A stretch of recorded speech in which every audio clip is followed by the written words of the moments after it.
ඔබ දන්නවා 2012 5යි 17 වන දින අලුයම් කාලයේදී ප්‍රවීණ රගර් ක්‍රීඩක වසීම් තාජුදීන් නැමැත්තා නාරහැම්පිට පාක් වීදියේ ශාලිකා ක්‍රීඩාංගණය අසලදී රියාන්තුරක ලක් වුණා. රියාන්තුරක ලක් වෙලා ඒක සැකකටයුතු මරණයක් බවට ප්‍රථමයෙන් වාර්තා වුණා. ඒ අනුව නාරහැම්පිට පොලිස් ස්ථානය සහ බොරැල්ල අපරාධ පරීක්ෂණ ස්ථානාගාරය විසින් විමර්ශනයක් ආරම්භ කරා. ඒ විමර්ශනය ආරම්භ කළා. ඒ විමර්ශනයේදී අනාවරණය වූ කරුණු මත ඔවුන් සඳහන් කරනවා මෙය රියානුතුරින් සිදු වූ මරණයක් බවට සඳහන් කළා.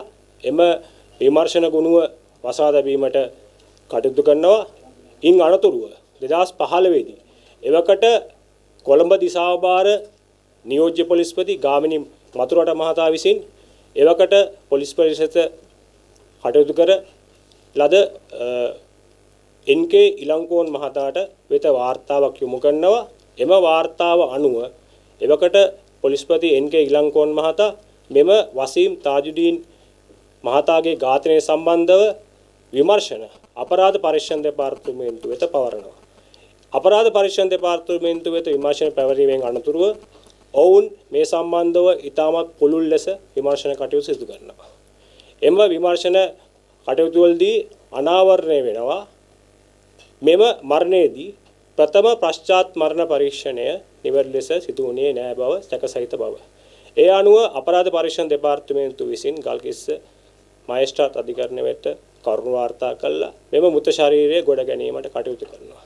ගොඩ අරගන්නේ එවකට කොළඹ ප්‍රධාන අධිකරණ වෛද්‍ය නිලධාරී විශේෂඥ වෛද්‍ය අජිත් තෙන්නකෝන් මැතිතුමාගෙන් යුත් ත්‍රිපුද්ගල කමිටුවක් මගින් තමයි ඊට පසුව මෙහි දෙවන පශ්චාත් මරණ පරීක්ෂණය සිද්ධ වන්නේ. ඒ දෙවන පශ්චාත් මරණ පරීක්ෂණයේදී අනාවරණය වෙනවා මෙම සිරුරේ ඇතැම් අස්ථි කොටස්.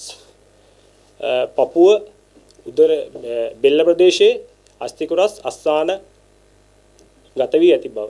ඒ අනුව නිගමනයකට එළඹෙනවා මෙය මාරක රියාන්තුරක් මගින් සිදු වූ මරණයක් නොව මෙය මනුෂ්‍ය ඝාතනයක් බවට නිගමනය කරනවා. ඒ අනුව තවදුරටත් අපරාධ පරීක්ෂණ දෙපාර්තමේන්තුව විමර්ශන කටයුතු මෙය මනුෂ්‍ය ඝාතනයක් බැවින් සිදු කරනවා. එහිදී අපරාධ පරීක්ෂණ දෙපාර්තමේන්තුව විශේෂයෙන් අවධානයට ලක් කරනවා මේ වසීම් තාජුදීන් මහතාගේ වාහනය ගමන්ගත් මාර්ගය. විට්ස් වර්ගයේ මොටර රථයක්. එම මොටර රථයේ එම කාලය තුල ගමන්ගත් මාර්ගයේ තියෙන CCTV දර්ශන ඉතාමත් පුළුල් ලෙස පරීක්ෂා කරනවා. එහිදී එක්තරා අවස්ථාවකදී මේ වසීම් තාජුදීන් මහතා හැවුලොක් ප්‍රදේශයේ තියෙන එක්තරා සුපිරි වෙළඳ සංකීර්ණයක් අසලට ඇවිල්ලා තමන්ගේ මෝටර රථය නවත්තලා වතුර බෝතලයක් මිලදී ගන්න එම සුපිරි වෙළඳසාල ඇතුළට යනවා. ඒ ගිහින් ඇවිල්ලා නැවත මෝටර රථය නැගලා යනකොට ඔහුගේ කාර් රථයේ පසුපසින් තවත් රථයක් ගමන් කරනවා.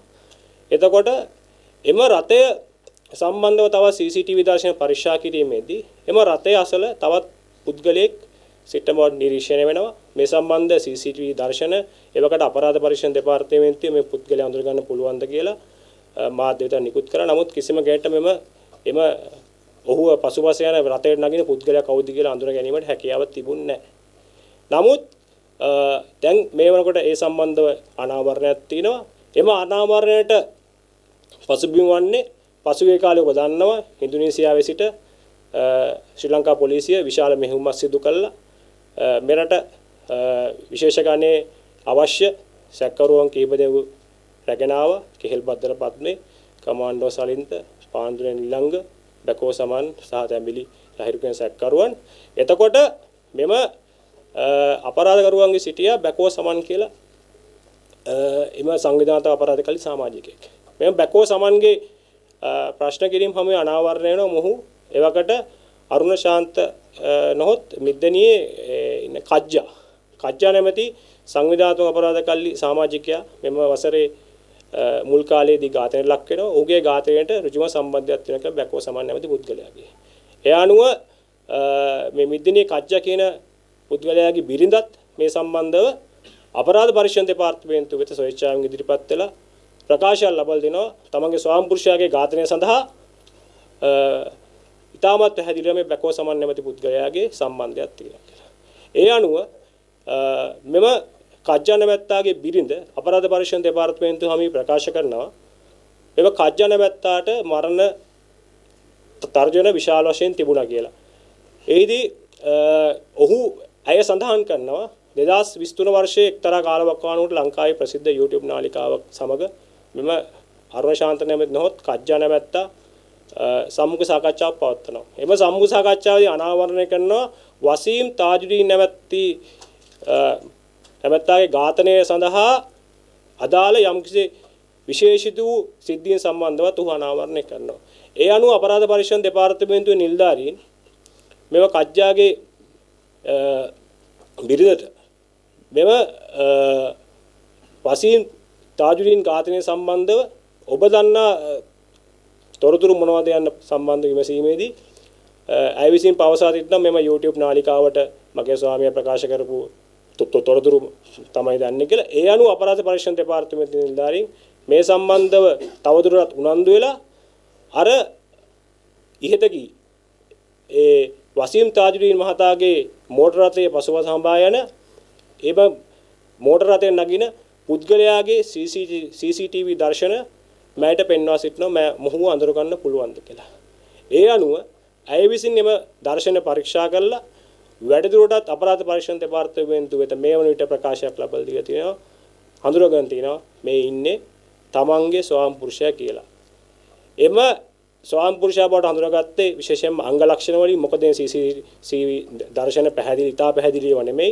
එහි යම්කිසි කොටසක් පමණයි තියෙන්නේ පැහැදිලිව පේන්න. නමුත් ඔහුගේ ඒ එතන හිටපු ඒ පසුපසගේ වාහනේ නගපු පුද්ගලයාගේ අංග ලක්ෂණ වලින් අඳුරගන්න තියෙනවා මේ මගෙත් සමග අවුරුදු 17ක් එකට ජීවත් වූ මගේ ස්වාම පුරුෂයා බව අඳුරගන්න තියෙනවා. එම CCTV දර්ශන වල තියෙන එක් අවස්ථාවකදී මේ කජ්ජා එම දර්ශන වල සිටින පුද්ගලයා ඉනට අත් දෙක තියාගෙන ඉන්න අවස්ථාවක් තිබිලා තියෙනවා. ඒ අවස්ථාවේදී අය ප්‍රකාශ කළ තියෙනවා මගේ මහත්තයාට කොන්දේ අමාරුවක් තියෙන කාලෙක ඉඳන් ඒ අනුව එයා බොහෝ දුරට මෙම ඉරියව්වෙන් ඉන්නවා සිටින වෙලාවට සමහර බොහෝ අවස්ථාවලදී සිටිනවා කියලා.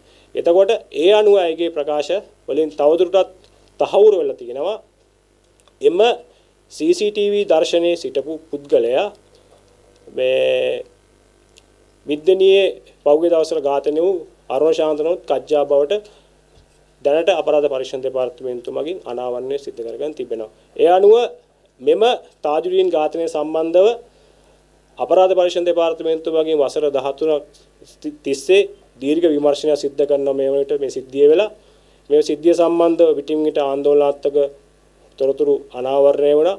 බොහෝ දුර මේ විමර්ශන කල් ගියා කියලාත් කියනවා. නමුත් මේ විමර්ශන සඳහා පැහැදිලි සාක්ෂි අවශ්‍ය විමර්ශනයක් පවත්වාගෙන යන්න. එතකොට මේ වන විට මෙම අරුණ ශාන්තන කජ්ජාගේ බිරිඳගේ මේ ප්‍රකාශය හමුවේ අපිට මෙම තාජුදීන්ගේ මහතාගේ මරණය සම්බන්ධව අපිට තවදුරටත් ඉදිරි විමර්ශන මේ කටයුතු වලට යාමට අවස්ථාව උදා වෙලා තියෙනවා. ඒ අනුව මේ වන විටත් අපරාධ පරීක්ෂණ දෙපාර්තමේන්තුව තවදුරටත් ප්‍රශ්න කරමින් විමර්ශන කටයුතු ආරම්භ කළ තිබෙනවා.